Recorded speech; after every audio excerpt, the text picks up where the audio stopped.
Barcelona, igual que en todas las principales ciudades del Estado, tenemos un problema, que es que partimos de un casi inexistente parque público de vivienda. Es decir, a diferencia de otras grandes ciudades europeas, en las últimas décadas en Barcelona apenas se ha construido un 1% del parque de vivienda como vivienda social accesible.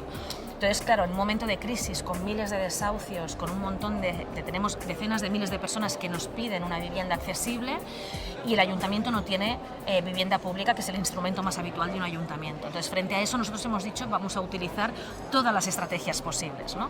Hay un tema que es de cambio legislativo, que no depende de nosotros, que es del Estado, quien regula el mercado del alquiler, las hipotecas, los desalojos, pero mientras tanto, todo lo que podamos hacer hay que hacerlo. Por un lado, hemos empezado a negociar desde el primer día con los bancos y gracias a la presión social hemos conseguido ya recuperar unas 600 viviendas vacías que las ponemos inmediatamente en alquiler social, ¿no? Y eso lo hemos podido hacer inmediatamente, pero no es suficiente y por lo tanto también en lo que son solares públicos estamos proyectando hasta 2.000 nuevas viviendas de nueva construcción. Al mismo tiempo hemos ampliado las ayudas al pago del alquiler en el mercado privado, porque mientras no exista un parque suficiente público, la gente más pobre y más vulnerable tiene que recurrir al mercado privado y por lo tanto ahí estamos ampliando las ayudas. Ahora mismo viviendas accesibles no hay suficientes. Hay suficientes viviendas en la ciudad, pero no hay suficientes viviendas accesibles para quienes más las necesitan. Entonces hay que recuperar viviendas a precios más bajos, ya sea en el mercado público o en el mercado privado, y para eso vamos a utilizar todas las estrategias posibles.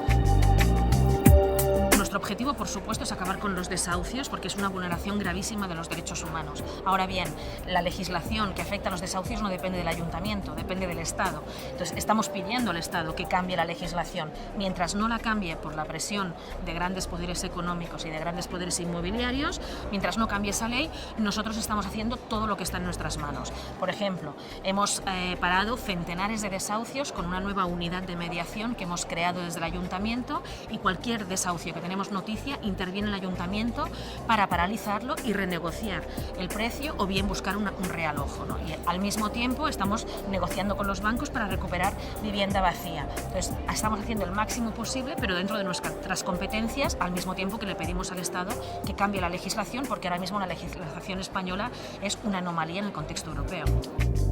Ha sido la ciudadanía la que primero se organizó para decir que habían cláusulas abusivas en las hipotecas, como las cláusulas suelo.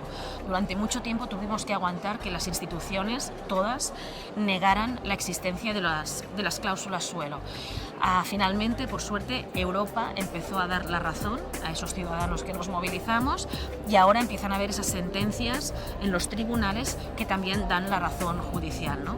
Era una obviedad, o sea, es que desde el mismo punto de vista de la legislación comunitaria en materia de consumo, no de derechos humanos, sino de consumo, se estaba incumpliendo la propia normativa. Entonces, la democracia está en peligro cuando incumple sus propias reglas del juego. Si tú quieres que los demás se sientan obligados a pagar una hipoteca, tú, banco, eres el primero que tiene que cumplir con las leyes y no hacer cláusulas que claramente son abusivas, como ahora ya los tribunales están reconociendo.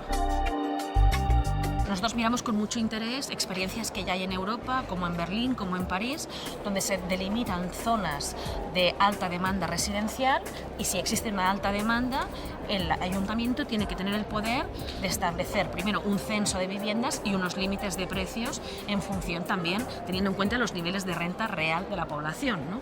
Porque ahora mismo nosotros nos encontramos que los niveles de renta de la población, especialmente la más vulnerable, no han subido, persiste una grandísima precariedad. En cambio, los precios de la vivienda siguen subiendo en el mercado privado de forma muy elevada, sobre todo por la expectativa de negocio en el mercado de oficinas y del turismo. Por lo tanto, necesitamos regular para que los vecinos no se tengan que ir de sus barrios y de la ciudad y puedan seguir viviendo en su propia ciudad. Y para eso necesitamos legislaciones, y lo que hemos hecho es interpelar formalmente al Estado, diciéndole que o bien regule el Estado ejerciendo sus competencias, como se está haciendo en Berlín o en París, o que nos dé las competencias y lo haremos nosotros.